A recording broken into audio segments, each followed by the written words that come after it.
Hello students, my name is Sandeep और आप देख रहे हैं आपका प्यारा सा चैनल साइंस वानी। आज का हमारा लेक्चर है क्लास 9th साइंस का chapter number first, matter in our surroundings. Students, हमारे लेक्चर्स में हम जो चैप्टर्स की थ्योरी होती हैं उन्हें नोट्स के फॉर्म में हम लिखते हैं, उसके बाद हम उसे डिफ़ाइन करते हैं। तो आपको अलग से नोट्स बनाने की ज़रूरत नहीं है। यही जो हमारा स्क्रीन पे जो आपको दिखाई दे रहा है, इन्हीं के आप स्क्रीनशॉट लोगे इन टॉपिक्स के और यही आपके नोट्स के लिए काम करेंगे। तो चलिए स्टूडेंट, हम शुरू करते हैं। आज का हमारा चैप्टर नंबर फर्स्ट है मैटर इन अवर सराउंडिंग। तो सबसे पहले हमें चैप्टर का टाइटल समझ में आना चाहिए कि वो क्या बोलना चाह रहा है। तो मैटर का मतलब होता है स्टूडेंट्स पदार्थ, एंड सराउंडिंग्स का मतलब होता है हमारे चारों तरफ। तो मैटर इन अवर सराउंडिंग का मतलब है हमारे चारों तरफ जितने भी सब्सटेंस हैं उन सभी चीज़ों के बारे में हमें इस चैप्टर के अंदर पढ़ना है।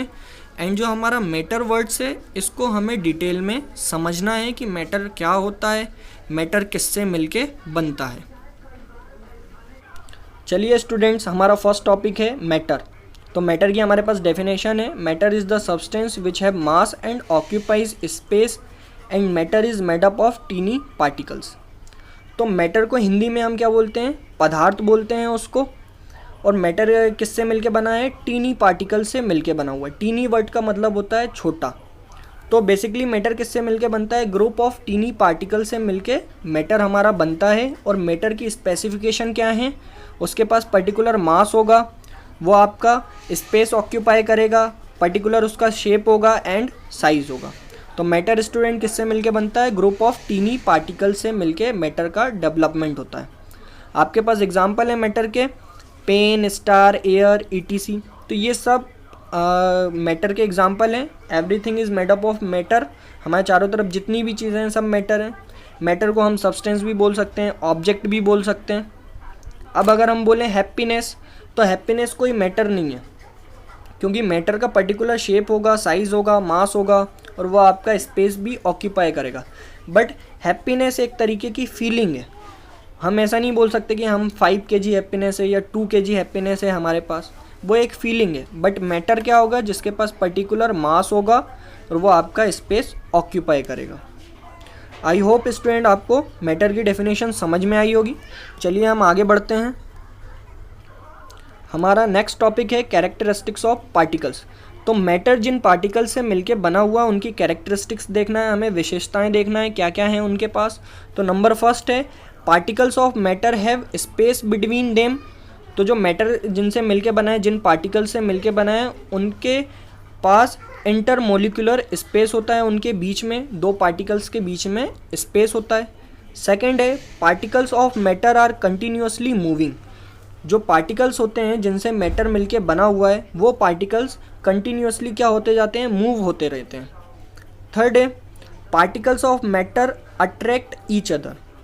जिनसे मैटर मिलके बना है, जिन पार्टिकल से, वो पार्टिकल्स आपस में अट्रैक्ट भी करते हैं, उनके पास इंटरमोलिकुलर अट्रैक्शन फोर्स भी होता है। हमारा नेक्स्ट टॉपिक है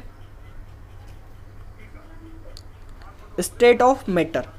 तो स्टूडेंट, स्टेट का मतलब क्या होता है, स्टेट का मतलब होता है अवस्था।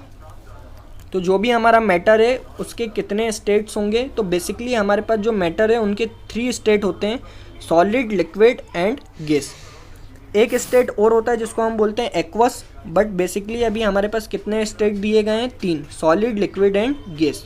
तो पहले हम सॉलिड की बात करेंगे। सॉलिड में देखेंगे तो जो हमारा सॉलिड सब्सटेंस होता है, जो हमारा सॉलिड मैटर होता है, उसकी कुछ विशेषताएं हैं, कुछ उसकी स्पेसिफिकेशन है, वो हम डिस्कस करते हैं। तो नंबर फर्स्ट है डेफिनाइट शेप। तो जो भी हमारा सॉलिड का मैटर होता है, जो भी हमारा सॉलिड सब्सटेंस होता है, उसका डेफिनेट शेप होता है। मतलब डेफिनेट वर्ड का मतलब होता है निश्चित।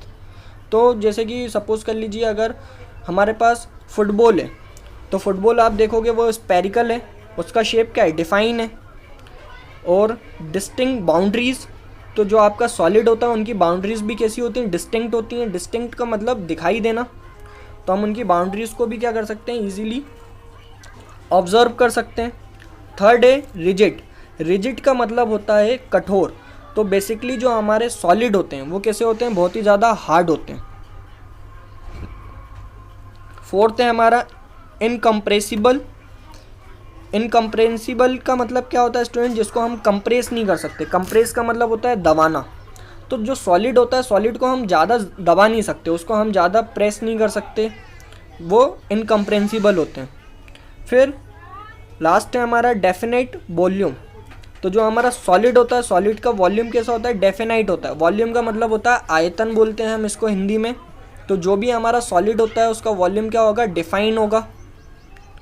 फिर है हमारा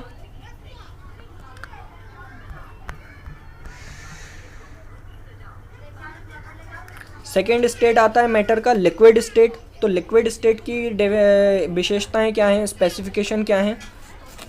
तो इसमें नंबर फर्स्ट है नो डेफिनाइट शेप। तो जो लिक्विड होता है उसका कोई डेफिनाइट शेप नहीं होता है। स्टूडेंट, अगर आप लिक्विड को जिस भी कंटेनर में डालोगे, रेक्टेंगुलर हो, सर्कुलर हो, जिस भी कंटेनर में आप डालोगे वो उसी का शेप ले लेगा। तो जो भी हमारा लिक्विड होता है, जैसे कि वाटर को हम जिस कंटेनर में डालेंगे वो उसी टाइप का शेप ले लेगा। तो इसीलिए लिक्विड का कोई डेफिनाइट शेप नहीं होता है, ना ही लिक्विड की कोई डेफिनाइट बाउंड्रीज होती हैं। डेफिनाइट का मतलब निश्चित, तो ना ही इनका निश्चित कोई बाउंड्रीज होती हैं और ना ही इनका निश्चित कोई शेप होता है। हाँ, फिर है हमारा थर्ड फ्लूडिटी। फ्लूडिटी क्या होता है, तो फ्लूडिटी होता है एबिलिटी टू फ्लो। तो जो लिक्विड मैटर होते हैं, लिक्विड पदार्थ होते हैं, उनके अंदर एबिलिटी होती है फ्लो होने की। फ्लो होने का मतलब बहना। तो लिक्विड मैटर के अंदर क्या होता है, आपका एबिलिटी होती है फ्लूडिटी की। तो लिक्विड के अंदर होती है, गैसेस के भी अंदर होती है। फोर्थ है हमारा लो कंप्रेसिबल। लो कंप्रेसिबल का मतलब क्या होता है स्टूडेंट, कंप्रेसिबल का मतलब दबाना। बट हम इसको दबा तो सकते हैं, कंप्रेस कर सकते हैं, बट कम इसलिए कर सकते हैं क्योंकि जो हमारा जैसे लिक्विड है उसके जो इंटरमोलिकुलर स्पेस है उनके बीच में थोड़ा ज़्यादा होता है एज़ कम्पेयर टू सॉलिड। तो हम सॉलिड को बहुत ही ज़्यादा कम प्रेस कर सकते हैं, बट लिक्विड को हम उसके कंपैरिजन में थोड़ा ज़्यादा प्रेस कर सकते हैं, क्योंकि जो लिक्विड मैटर होते हैं उनके इंटरमोलिकुलर जो पार्टिकल के बीच में जो स्पेस होता है वो थोड़ा ज़्यादा होता है as compare to solid. Last है हमारा डेफिनाइट वॉल्यूम। तो जो हमारा वाटर है उसका डेफिनाइट वॉल्यूम होगा, भले उसका शेप डेफिनाइट नहीं है बट वॉल्यूम डेफिनाइट होगा। सपोज कर लीजिए आपने एक रेक्टेंगुलर कंटेनर ले लिया और एक सर्कुलर कंटेनर ले लिया और आपने 5 लीटर वाटर डाला दोनों के अंदर। तो जो 5 लीटर वाटर है उसका वॉल्यूम सेम रहेगा, भले आप रेक्टेंगुलर के अंदर डालो और उसी को आप वापस से सर्कुलर के अंदर डाल दो, तो वॉल्यूम सेम रहेगा, वाटर के अंदर कोई चेंज नहीं आएगा, बट उसके शेप के अंदर चेंज आ जाएगा। अगर आप उसको रेक्टेंगुलर कंटेनर में डालोगे तो वो कैसा शेप ले लेगा, रेक्टेंगुलर ले लेगा। अगर आप उसको सर्कुलर कंटेनर में डालोगे तो उसका शेप कैसा हो जाएगा, सर्कुलर हो जाएगा, बट वॉल्यूम सेम रहेगा। 5 लीटर वाटर अगर रेक्टेंगुलर के अंदर है तो 5 लीटर वाटर ही सर्कुलर के अंदर भी होगा। देन है हमारा गैसियस स्टेट। गैसियस स्टेट में क्या है डेफिनेशन, स्पेसिफिकेशन है नो डेफिनाइट शेप। तो जो हमारे गैसियस मैटर्स होते हैं उनका भी कोई डेफिनाइट शेप नहीं होता है, क्योंकि ये रैंडमली मूव करते रहते हैं, तो इनका भी कोई डेफिनाइट शेप नहीं है। अगर हम जैसे ही गैसियस पार्टिकल्स को आपस मतलब हम जैसे ही रिलीज़ करेंगे एयर में तो वो रैंडमली इधर उधर मूव हो जाएंगे, तो इनका डेफिनाइट शेप नहीं होता है। ऐसे ही ना ही इनका कोई डेफिनाइट बाउंड्रीज़ होती हैं, बट इनके अंदर भी एबिलिटी होती है फ्लो होने की। तो गैसियस भी हमारे किस कैटेगरी में आते हैं, फ्लूइड की कैटेगरी में आते हैं। फ्लूइड क्या होते हैं, जिनके अंदर ऐसे मैटर जिनके अंदर फ्लो होने की एबिलिटी होती है वो फ्लूइड्स कहलाते हैं। तो गैस भी आपका फ्लूइड होता है, तो इनके अंदर भी फ्लूइडिटी की प्रॉपर्टी होगी। देन ये हाई कंप्रेसिबल होते हैं, गैसेस हमारे हाई कंप्रेसिबल होते हैं, क्योंकि सॉलिड के अंदर जो इंटरमोलिकुलर स्पेस है पार्टिकल्स के बीच में वो थोड़ा कम है, लिक्विड में थोड़ा ज़्यादा है एंड गैसेस में बहुत ही ज़्यादा है।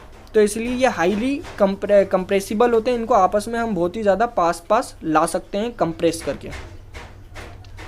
एंड लास्ट है नो डेफिनाइट वॉल्यूम। तो गैसेस का कोई डेफिनाइट वॉल्यूम नहीं होता। अगर आप एक कंटेनर से दूसरे कंटेनर में गैस रिलीज़ करोगे तो वो एयर के थ्रू रैंडमली इधर उधर मूव हो जाएंगे, तो उनके वॉल्यूम में कमी आ सकती है, तो इसलिए इनका कोई डेफिनाइट वॉल्यूम नहीं होता है। देन स्टूडेंट, हमारे पास एक डायग्राम है जिससे आपको समझ में आएगा कि सॉलिड, लिक्विड एंड जो गैसेस हैं उनके बीच में इंटरमोलिकुलर जो फोर्सेस है पार्टिकल्स के बीच में वो कितना है। तो आप देखोगे सॉलिड के जो पार्टिकल्स हैं वो आपको बहुत ही ज़्यादा पास पास दिखाई दे रहे होंगे, तो उनके बीच में गैप कितना है, बहुत ही ज़्यादा कम गैप है। वहीं अगर हम सॉलिड के कंपैरिजन में लिक्विड को देखें तो लिक्विड के पास गैप थोड़ा ज़्यादा है, और वहीं गैसेस को देखें तो गैसेस में गैप आपका और भी ज़्यादा है, जिसके कारण इनको हम कंप्रेस करेंगे तो हम सॉलिड को बहुत ही कम कंप्रेस कर सकते हैं, बट लिक्विड को हम थोड़ा ज़्यादा कंप्रेस कर सकते हैं, एंड जो हमारा गैसियस है उसको हम और भी ज़्यादा कंप्रेस कर सकते हैं। इसलिए हमारा जो सॉलिड होता है इनकम्प्रेंसिबल होता है, जो हमारा लिक्विड है लो कंप्रेंसिबल होगा, एंड जो हमारा गैस है वो हाईली कंप्रेसिबल होगा। आई होप स्टूडेंट्स आपको ये लेक्चर समझ में आया होगा। अगर आपको वीडियो पसंद आता है तो वीडियो को लाइक एंड शेयर करना ना भूलें, एंड चैनल को सब्सक्राइब कर लीजिए। Thank you.